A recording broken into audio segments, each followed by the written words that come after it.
stripe, those are our colors. So the first one we'll pick up.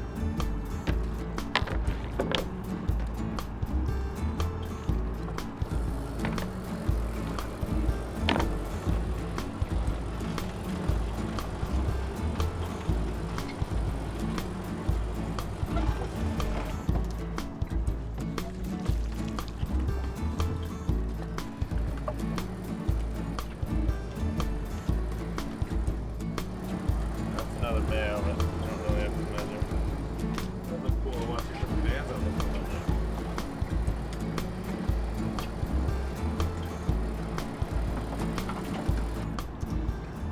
So small lobsters like this walks in through the hole in the side of the trap, reaches out to take a bite of the fish, and then falls down here on the floor of the trap. Once they're on the floor, it's very difficult for them to wander out the way they came in. So they continue up the second ramp through the small hoop and fall into the back of the trap where they're stuck. But by law, every single trap has to have escape vents. You can see the plastic hatch on top, and there's another hatch on the bottom. Each one of those has to be a specific width, so all the small lobsters like this one here and this one can walk right out of the back of the trap, and only the larger lobsters get stuck. This time we're going to measure the lobster to see if he's big enough to keep. What we're looking at is the lobster's back, what they call the carapace, and we're measuring from the eye socket right to the edge of the back where the back joins with the tail, and that has to be a minimum of 3 1/4 inches for us to keep him. On our measuring tool, the lobster gauge, the short side of the measure from point to point spans exactly 3 1/4. So what we're going to do is we're going to hook him just behind his eye in the back of the eye socket. That doesn't hurt his eye because he moves it out of the way instinctively. We take this point down here that marks 3 1/4 and we set it down to see where it touches. If it touches the lobster's tail, then the back is too short, but if we set it down and it hits the lobster's back, then we have a keeper. And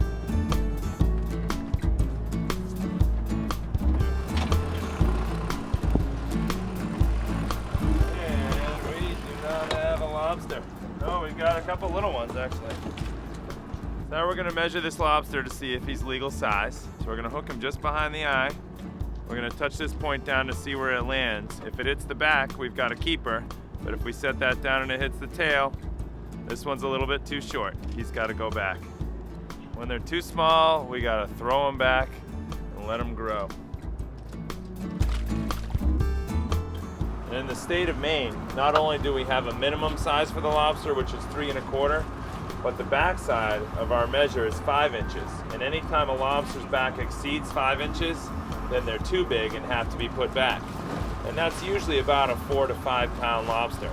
And that way we preserve a certain number of large males to stay out there to mate with these really big breeding females that we've protected.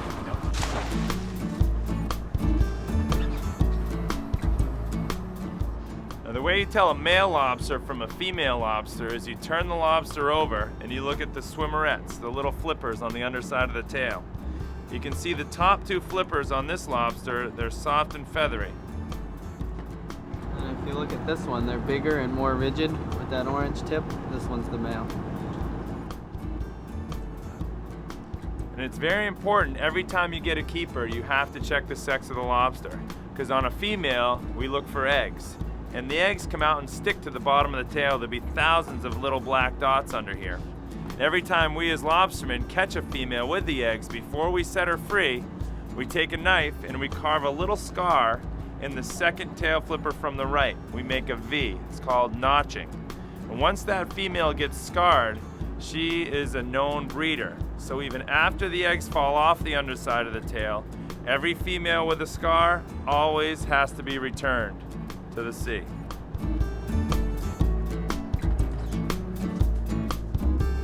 Now we've got to band these lobsters. This is the tool we use. This is the bander, and you can see it stretches the rubber band open. We slide it over the claw, twist it, pull it out, and that guy is ready to go. Do one band on the other claw, just like that. He's ready for the tank. Well, there's 2 reasons to band the lobsters. First of all, lobsters are cannibalistic and they love to fight with each other. So if we put all the lobsters in there with no rubber bands on, eventually what they'll do as they'll all just kill each other in the tank before we even get in.